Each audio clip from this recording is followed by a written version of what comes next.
8 de la mañana con 8 minutos, las 8 con 8 minutos y ya estamos de vuelta. Nueva hora de actualidad en Infinita. En Ahora es cuando conversamos esta mañana con el ministro de Seguridad Pública, Luis Cordero. Ministro, ¿cómo le va? Bienvenido, buenos días. Muy buen día, ¿cómo está usted? Tuvo una reunión bilateral. ¿Es la más larga de todas las reuniones bilaterales? Entiendo, ¿sí? ¿no? No lo sé. Sí, porque partió a las 11 de la mañana.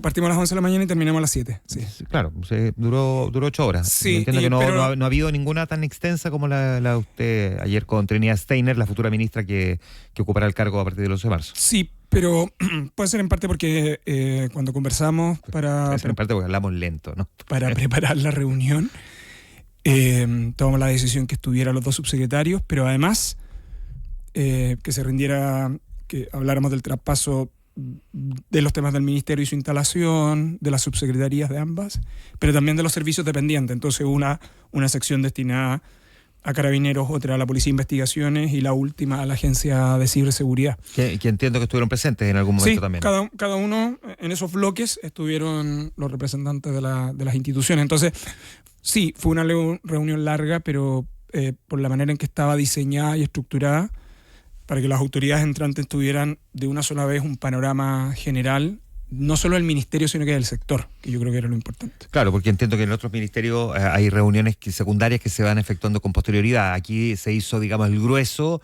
de una sola vez. Un ministerio que ni siquiera ha cumplido todavía un año, porque partió, si no me equivoco, el 1 de abril del año pasado, ¿no? Así es. Pero donde lo que se traspasa también es el contenido de la agenda y la política de seguridad que comenzó en marzo del 2022. Entonces, es una mezcla de traspaso orgánico de un ministerio que comienza el 1 de abril, pero donde hay una serie de instrumentos que vienen desde antes, muchos que están vinculados a transferencias de recursos asociadas a políticas de transferencia condicionada a instituciones, que en el fondo es alinear cerca de 40 instituciones que forman parte del sistema de seguridad pública. ¿Qué es lo más complejo cuando comienza este traspaso, ¿no? O sea, se gobierna, como dice Camila Vallejo, hasta el último día, pero ¿qué es lo más complejo que le está traspasando a Trinidad Steiner en estos momentos? No lo sé si... Bueno, eso depende principalmente cómo se perciba, ¿no? Pero lo voy a plantear desde el ejercicio del cargo.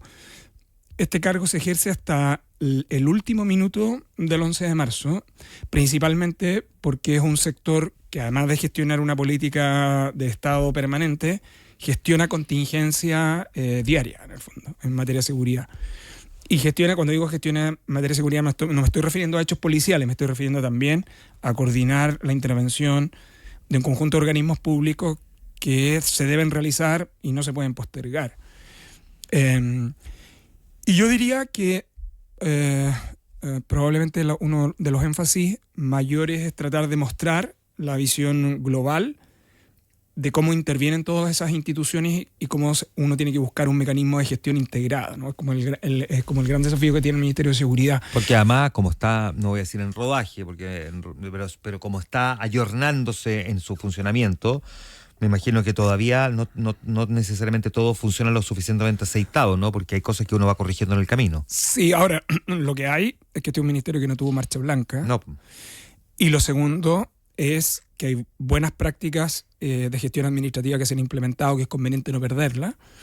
Y hay otras que hay que ir incrementándolas en la medida que se van sofisticando otras. Pero son de este tipo de cuestiones en que los textos son difíciles que los capturen, ¿no? Porque esta es la diferencia entre lo declarativo de un texto legal o de un documento que uno está transfiriendo información, de la implementación y la gestión cotidiana, en el fondo.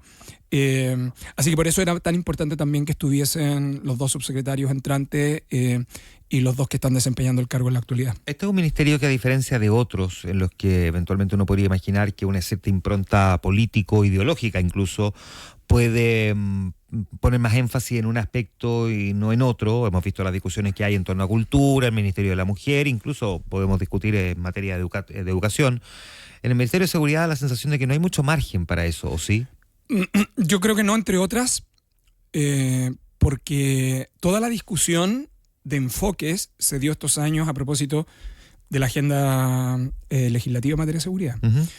Porque la mayor producción legislativa que el país ha tenido en materia de seguridad se ha dado en estos años. Eso tiene una dimensión, tiene dos dimensiones positivas que en ocasiones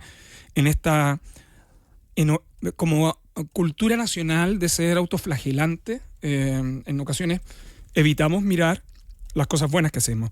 La agenda de seguridad lo que produjo fue una gran convergencia entre gobierno y oposición, entre el Ejecutivo y el Congreso, pese a discursos que fueron muy confrontacionales en un momento determinado.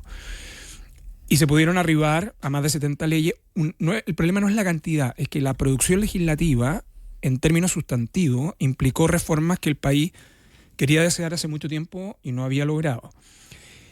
Y lo segundo tiene que ver con que ese marco normativo se tradujo también en asignaciones de presupuesto, fortalecimiento institucional. Hemos terminado en el mecanismo de fortalecimiento más fuerte que ha tenido el Ministerio Público hasta la fecha. Hemos logrado un fortalecimiento tanto de la Policía de Investigaciones como de Carabineros. Ese aumento de presupuesto es muy significativo. Y ese aspecto entre lo declarado y la gestión es lo único que aquí yo creo que viene porque los espacios están relativamente acotados, porque al final del día este es un sector donde, instalado el Ministerio de Seguridad y el Sistema de Seguridad Pública, lo que las personas esperan son desempeño.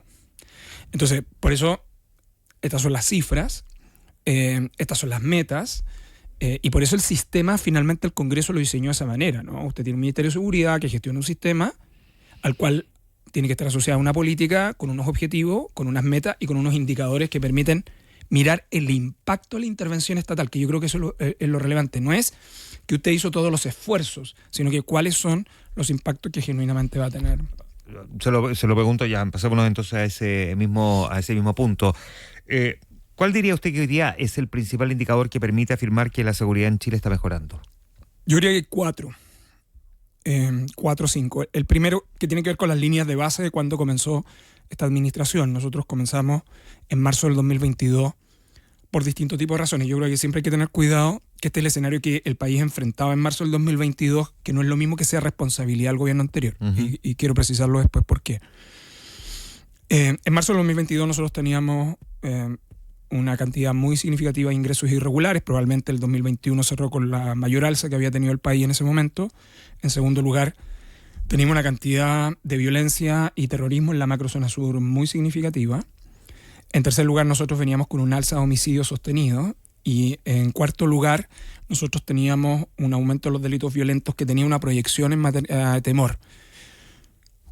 Y además de eso, un quinto aspecto, un Estado muy fragmentado en la gestión de la seguridad. Yo diría que eso es como los 5 elementos que uno deberá considerar. Al término de esta administración entrega con una disminución de ingresos irregulares del 54% y con una frontera completamente reforzada, no solo desde el punto de vista del despliegue de Fuerzas Armadas a través de las áreas fronterizas, sino que además con una inversión en tecnología como no se había tenido hasta ahora, tanto para las Fuerzas Armadas como para Carabineros. Lo segundo tiene que ver con una disminución de la violencia y el terrorismo en la macrozona sur. Solo un indicador, la disminución de esos hechos de violencia y terrorismo del 2021 hasta hoy es el 80%. Hay más de 400 personas vinculadas a organizaciones radicales en la macrozona sur que han sido detenidas.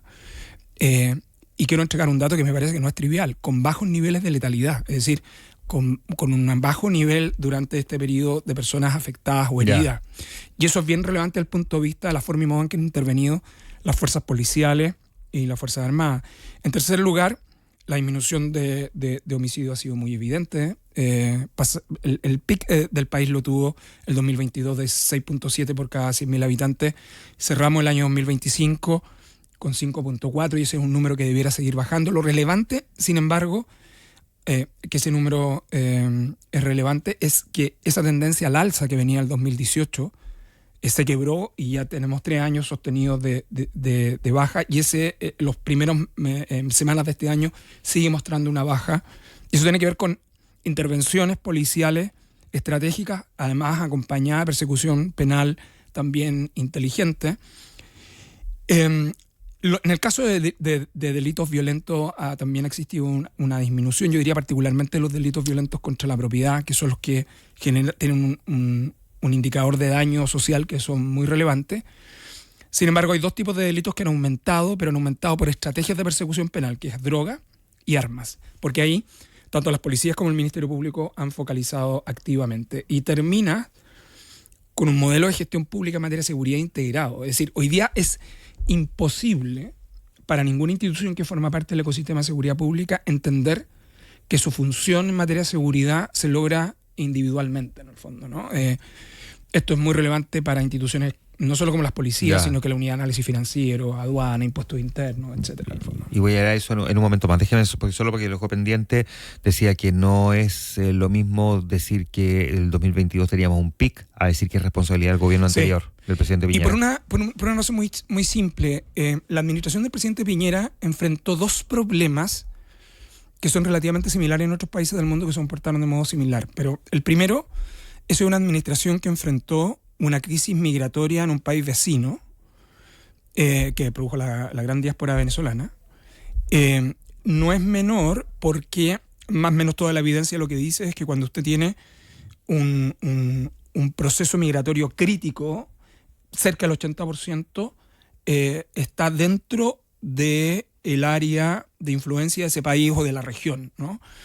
Entonces es evidente que la diáspora venezolana tuvo un impacto muy significativo en los países de América Latina.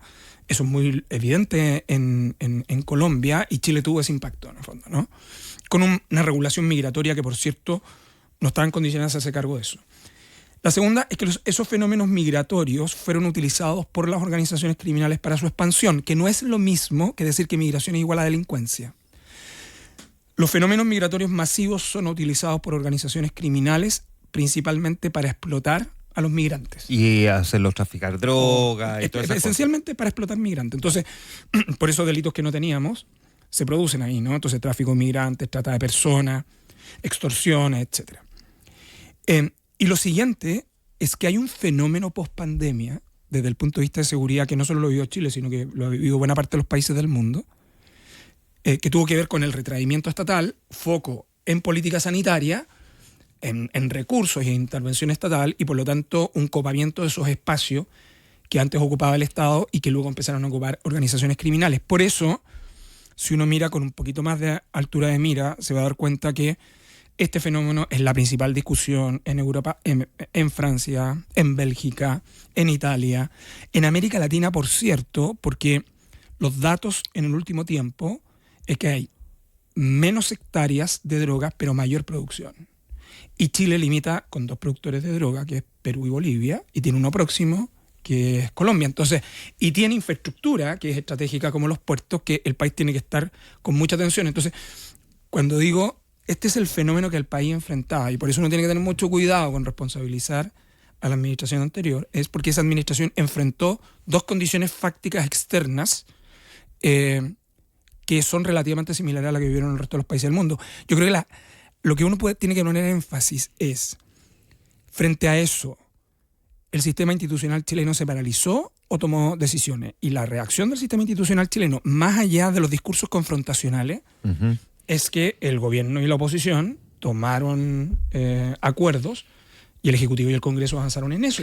Y los resultados de hoy día son consecuencia de eso, en el fondo. Usted hace una descripción bien precisa, que además digamos despoja de la consideración política, si se quiere, sectorial, la responsabilidad de uno u otro gobierno en este sentido. Una cuestión que probablemente para muchos puede sorprender, considerando que efectivamente el tema de la seguridad es de los temas más politizados en el último año, considerando la campaña. ¿Qué riesgo ve usted en la politización del debate de la seguridad? Bueno, como todo particularmente en aquellos temas de política pública que son contingentes y que requieren indicadores de impacto y resultado, cuando usted los politiza en exceso, el efecto que provoca es que usted desvía la atención a cuáles son los instrumentos de política pública más eficaces o no. Lo voy a ejemplificar con un tema. A ver. Por cierto, de tanto en tanto se discute que hay que rebajar la edad de imputación de los menores de edad. ¿Ya? Pero uno de los mandatos que tiene el Ministerio de Seguridad es que no puede tomar ninguna política pública sino en base a evidencia. ¿Qué es lo que le dice la evidencia, más o menos?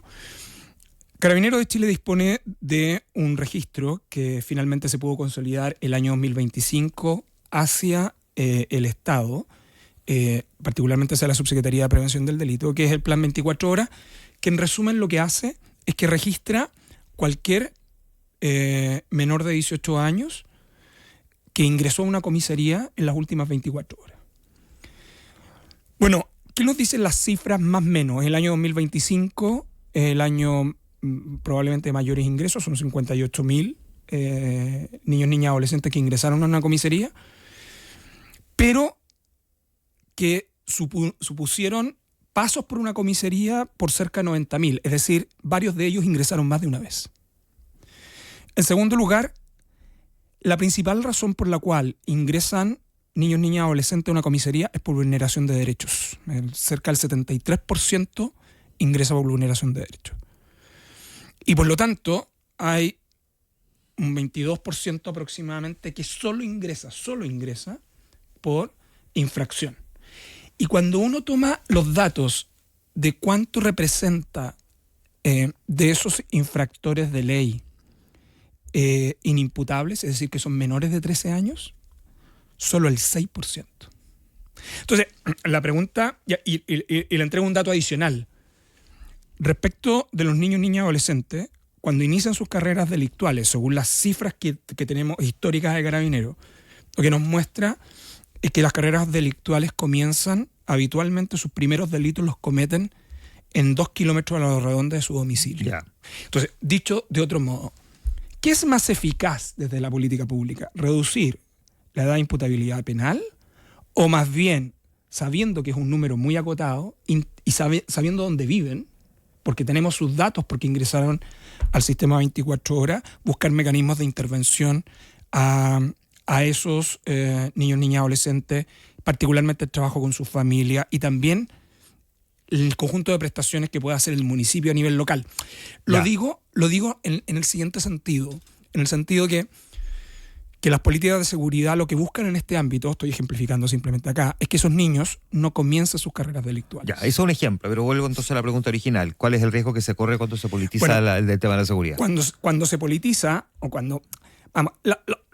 los temas públicos son siempre políticos. Cuando se sesga exclusivamente sobre la base de la retórica, sin tener en consideración la evidencia, el problema que hay es que usted toma decisiones sesgadas y no la más eficaz.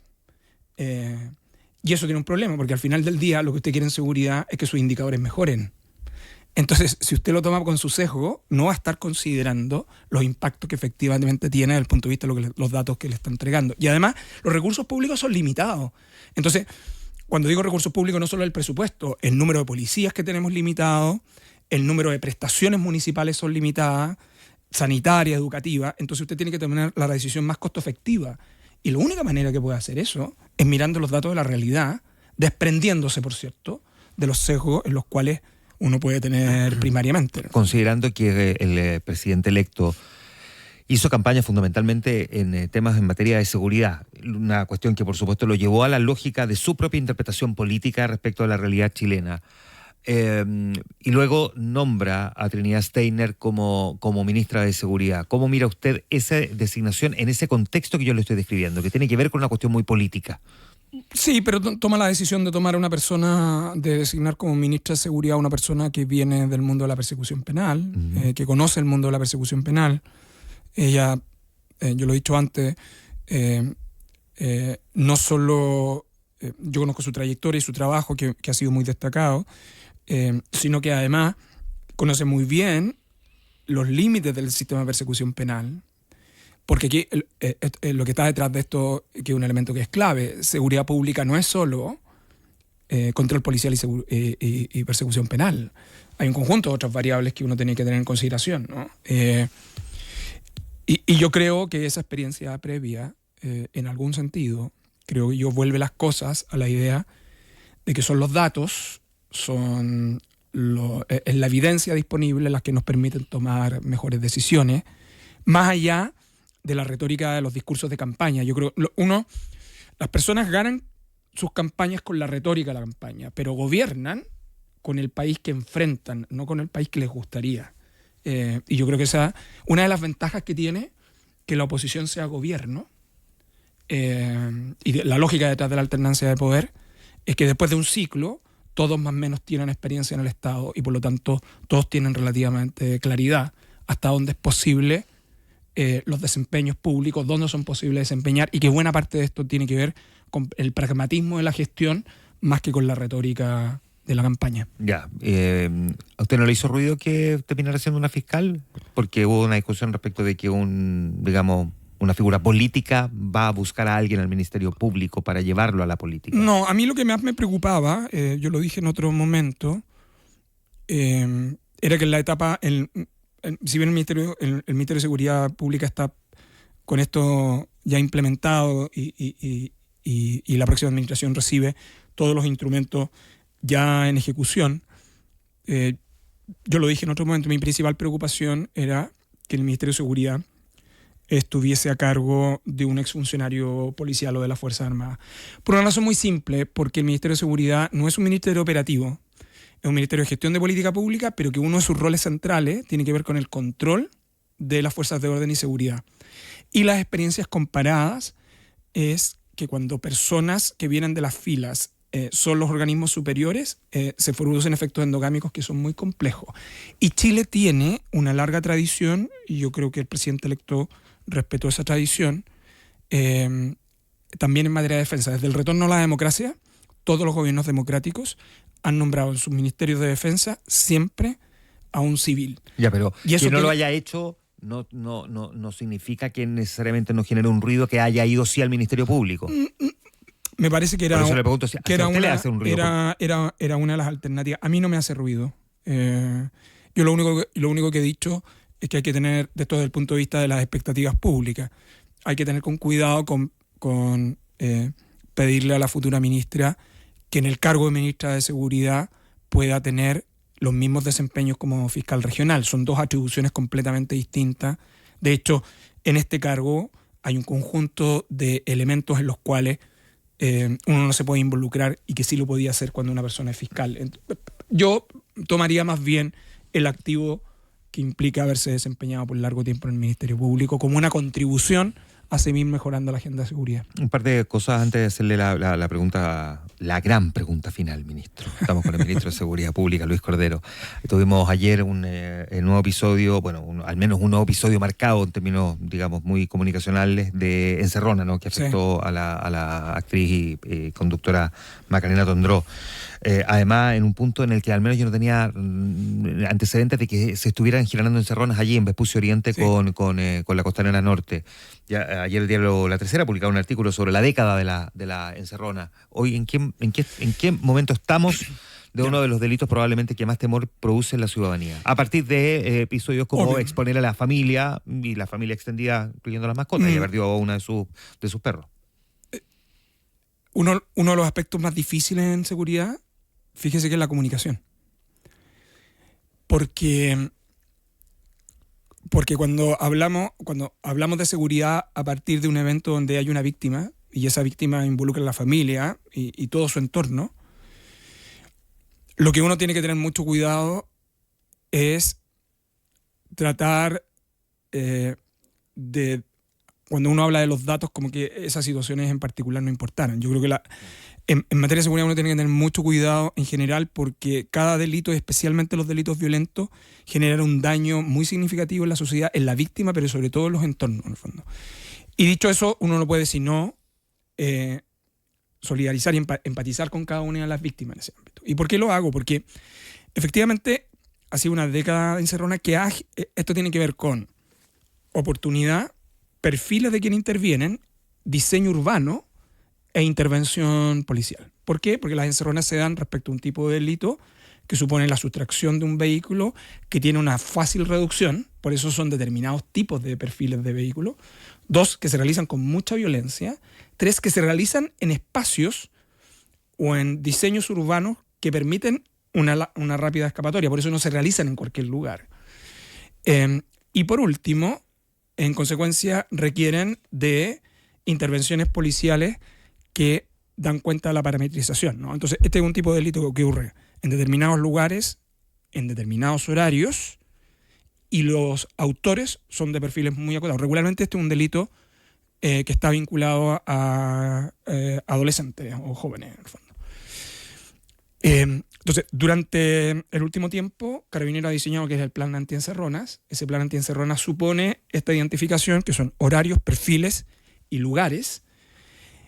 Y ha implicado, si uno toma los datos del 2025 en comparación al año 2024, una reducción del 21%, una reducción muy significativa de este tipo de delitos. Pero esto lo que provoca, y por eso en seguridad hay que tener mucho cuidado cómo uno comunica, es que sigue siendo un tipo de delito muy rentable y por lo tanto genera movilidad. De hecho, lo que está pasando ahora es que los horarios en los cuales se cometen estos delitos empezaron a cambiar. Y eso supone la adecuación también de los procedimientos policiales. En tema anti-encerrona, para quienes nos escuchan, supone que hay un grupo de policías con un tipo de vehículo muy específico, localizado en determinados lugares, y hoy día también con vigilancia aérea para tratar de, por un lado, inhibir la comisión de los mismos, o una vez que se cometan, obtener la persecución rápida y la detención expedita. Pero el daño, una vez que ocurre a las víctimas, es muy complejo por el impacto que tiene.